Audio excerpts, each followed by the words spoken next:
Setelah diangkat menjadi senopati, Sentot berhasil memukul mundur tentara Solowin di Progo Timur, pada tanggal 5 September tahun 1828.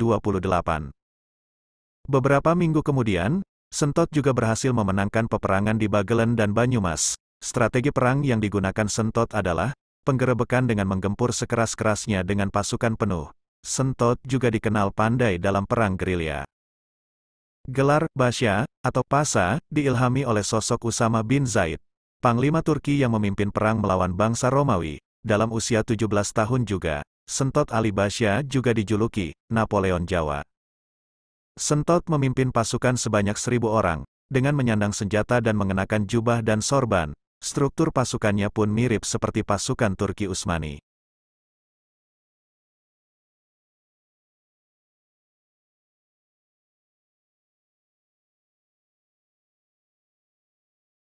Assalamualaikum warahmatullahi wabarakatuh.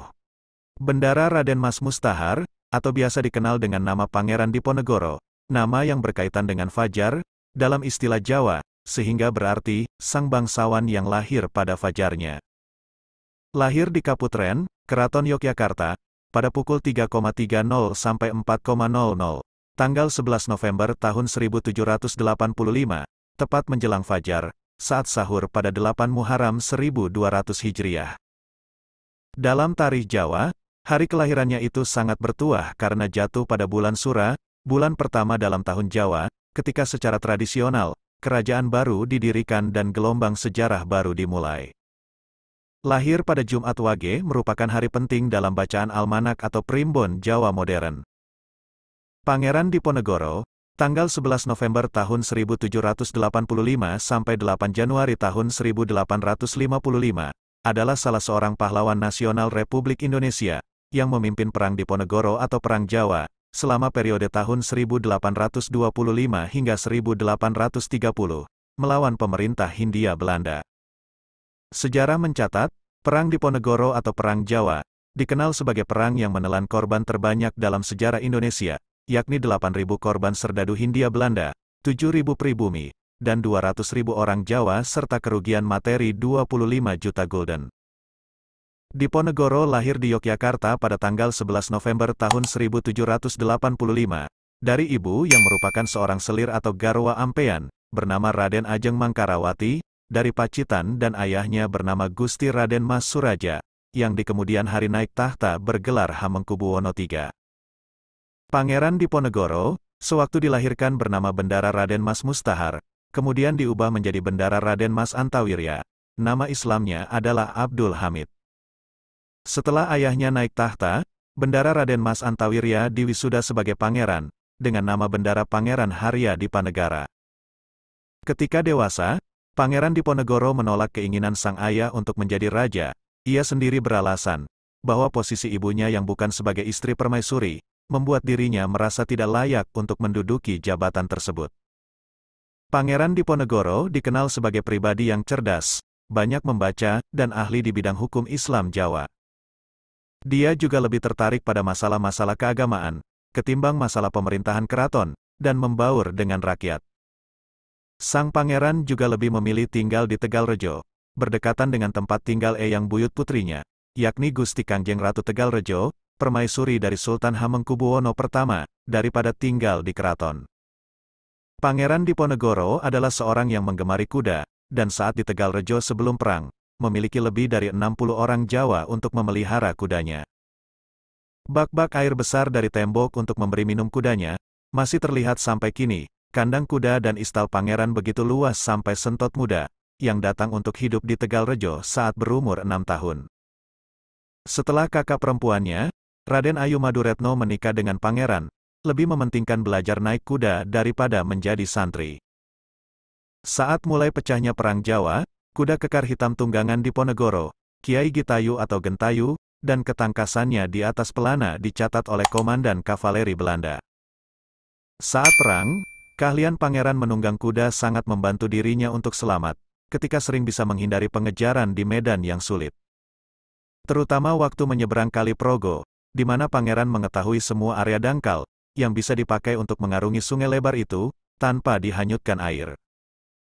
Pangeran Diponegoro mulai menaruh perhatian pada masalah keraton, ketika dirinya ditunjuk menjadi salah satu anggota perwalian, untuk mendampingi Sultan Hamengkubuwono V, 1822, yang saat itu baru berusia 3 tahun. Karena baru berusia 3 tahun, pemerintahan keraton sehari-hari dikendalikan oleh Patih Danureja IV dan Residen Belanda. Pangeran Diponegoro tidak menyetujui cara perwalian seperti itu, sehingga dia melakukan protes.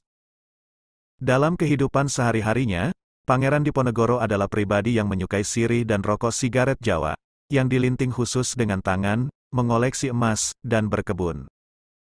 Bahkan, di tempat persemediannya di Selarejo dan Selarong, kebun yang dimilikinya ditanami bunga, sayur-sayuran, buah-buahan, ikan, kura-kura, burung tekukur, buaya, hingga harimau. Dia juga dikenal sebagai pria yang romantis.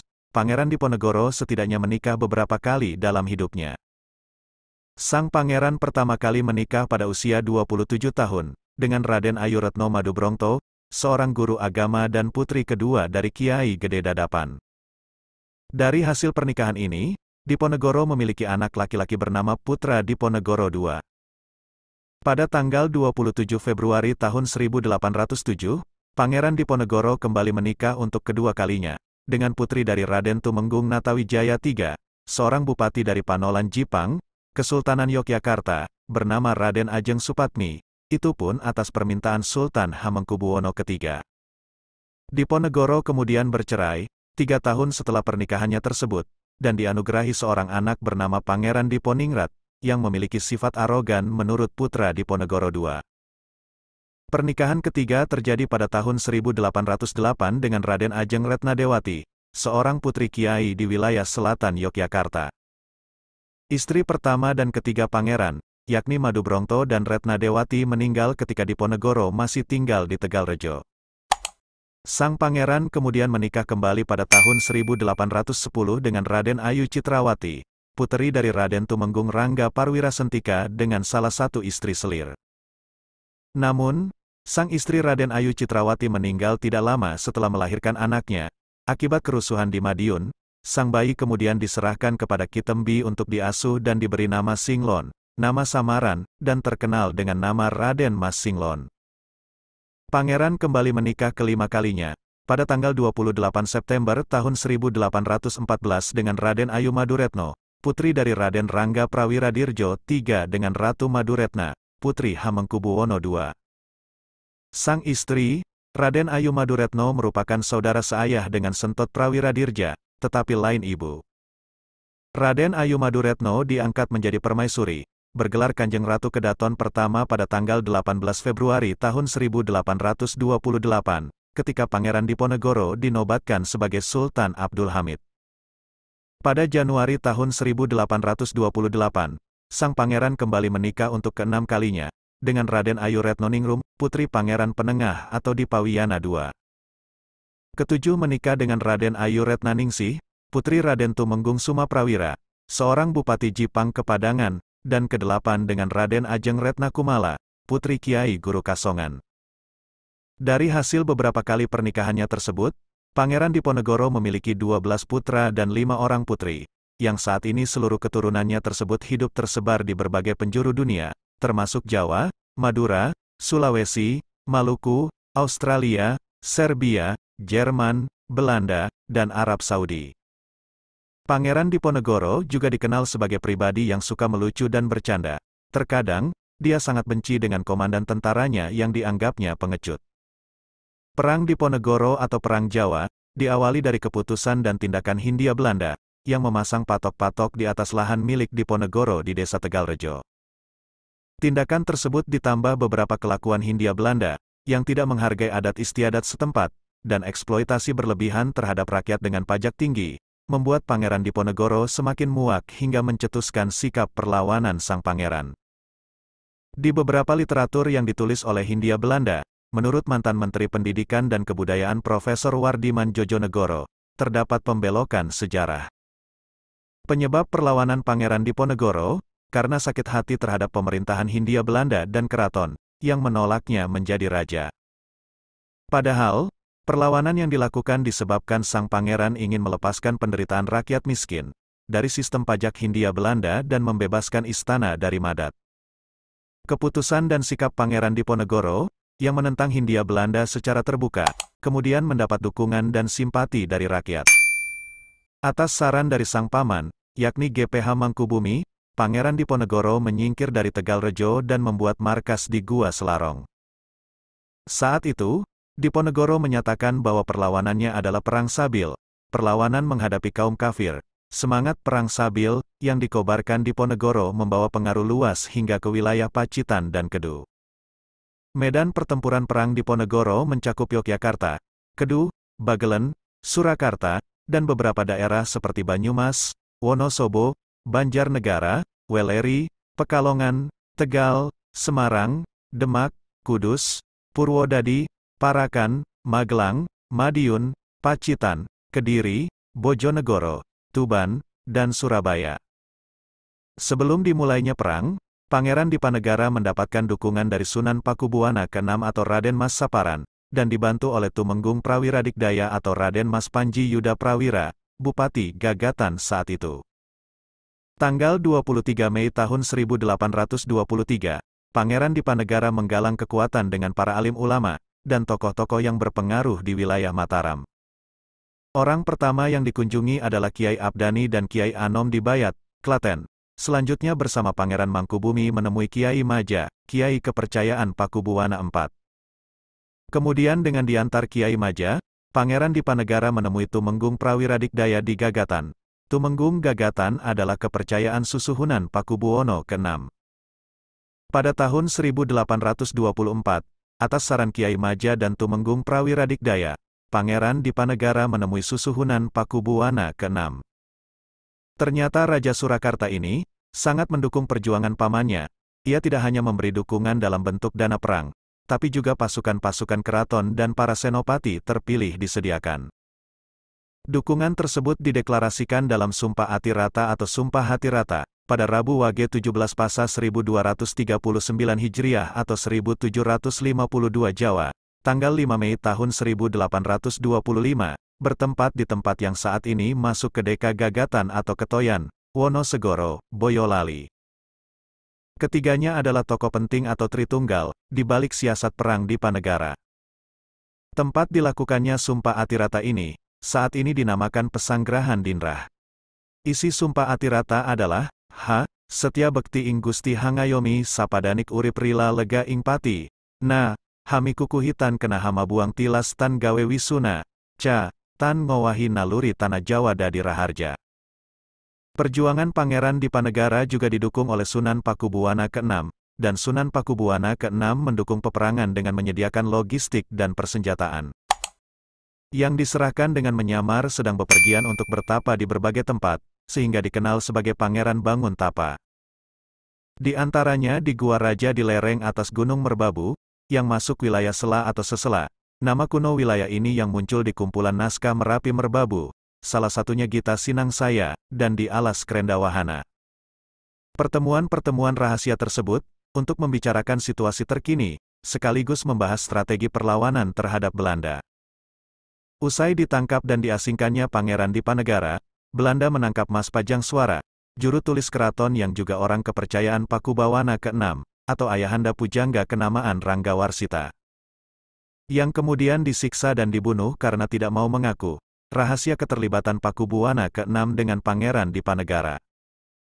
Meski tidak mengakui, Belanda memfitnah bahwa Mas Pajang Suara membongkar rahasia tersebut, dan dijadikan alasan untuk menangkap Pakubuwana ke-6, yang kemudian dibuang ke Ambon pada tanggal 8 Juni tahun 1830, dan wafat pada tanggal 2 Juni tahun 1849. Tumenggung Prawira Dikdaya, dengan nama kecil Yuda Prawira atau Yudo Prawiro, adalah cucu Ngabehi Prawira Sakti atau Adi Menggala, dari Kadipaten Gagatan, saat ini masuk di wilayah Kecamatan Wonosegoro, Boyolali, Jawa Tengah, putra Raden Surataruna III. Ibunya, Raden Ayu Surataruna adalah putri Adipati Natakusuma, atau Pangeran Juru, Patih Kerajaan Surakarta yang dibuang Belanda ke Ceylon. Sejak kecil Yuda diasuh oleh kakeknya, yakni Ngabehi Prawira Sakti.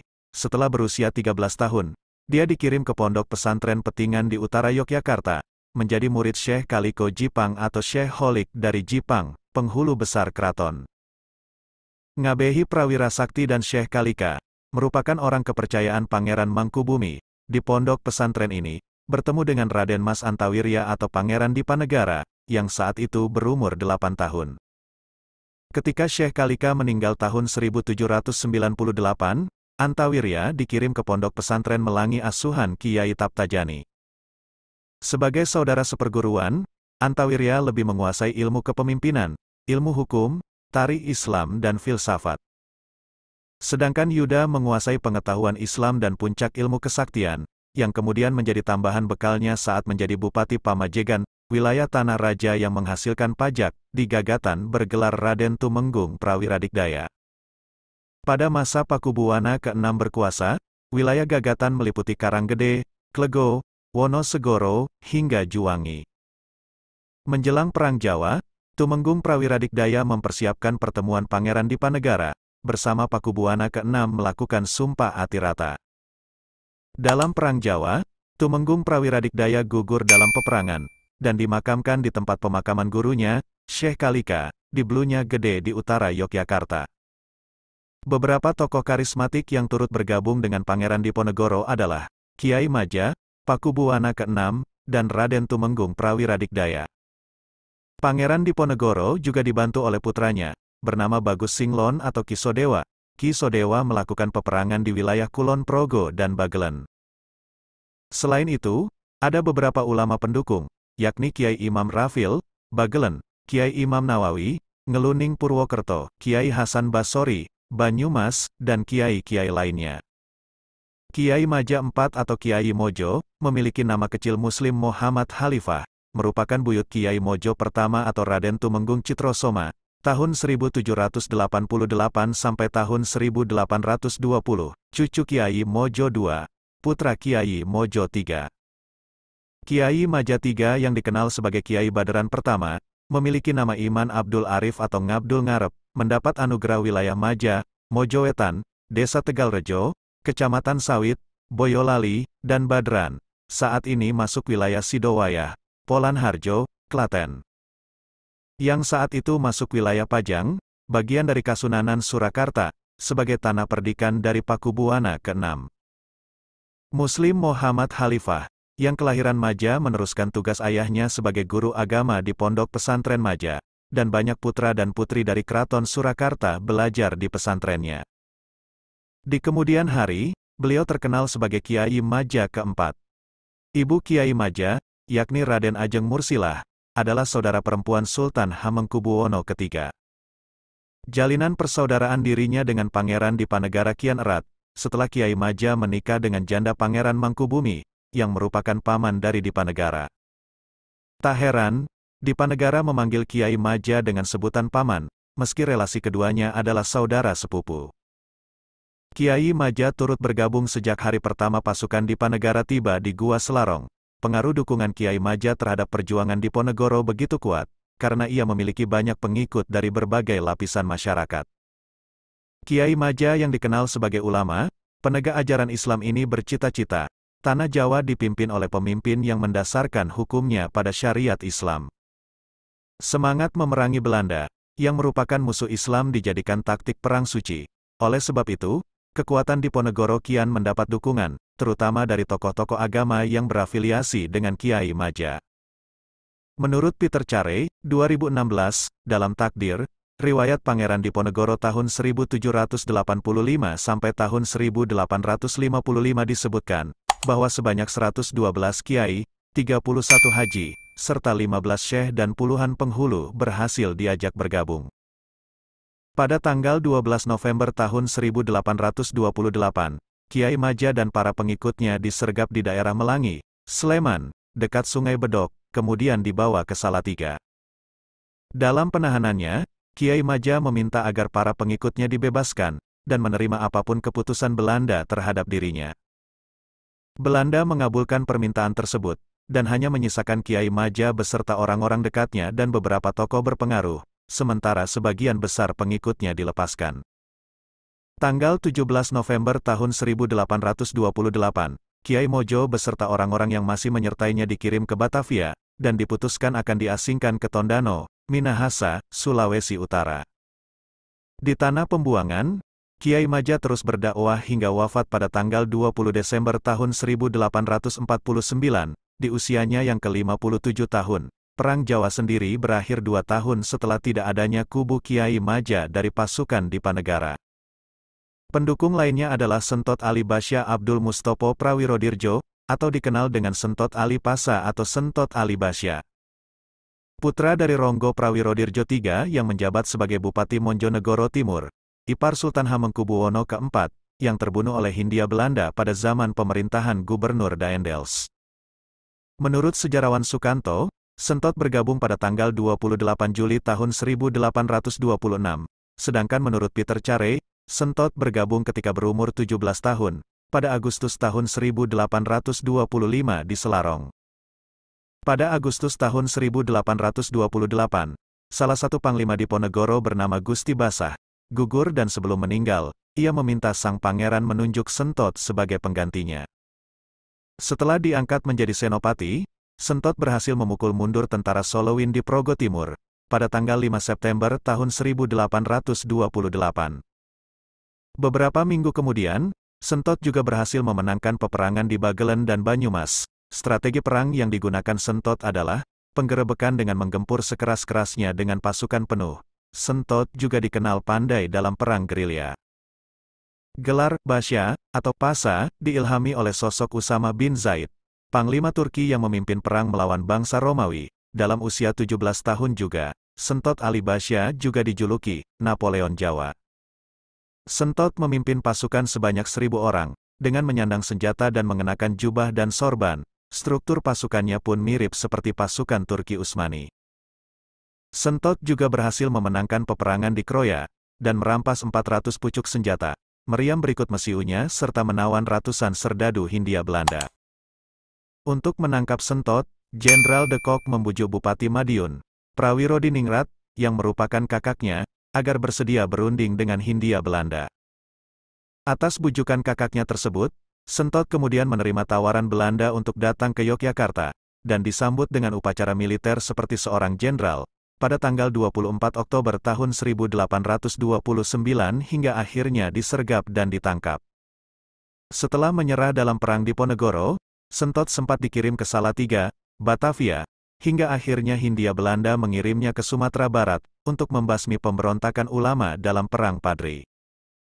Namun ini hanya strategi Sentot agar berhasil mendapatkan persenjataan, untuk membantu perjuangan Tuanku Imam Bonjol.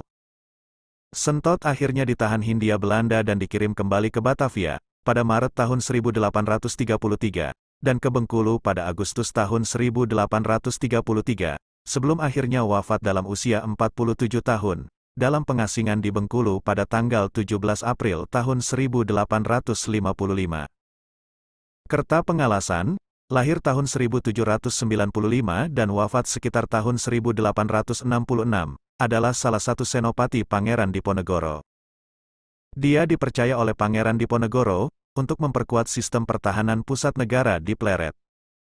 Sebelum perang, Kerta Pengalasan adalah kepala desa di Desa Tanjung, Nanggulan Kulon Progo. Dia diperintah oleh Pangeran Blitar pertama, salah satu putra Sultan Hamengkubuwono pertama untuk mendukung Pangeran Diponegoro. Bagaimanakah kisah Pangeran Diponegoro selanjutnya? Akan kami lanjutkan dalam episode Pangeran Diponegoro yang kedua. Terima kasih dari kami, dan wassalam.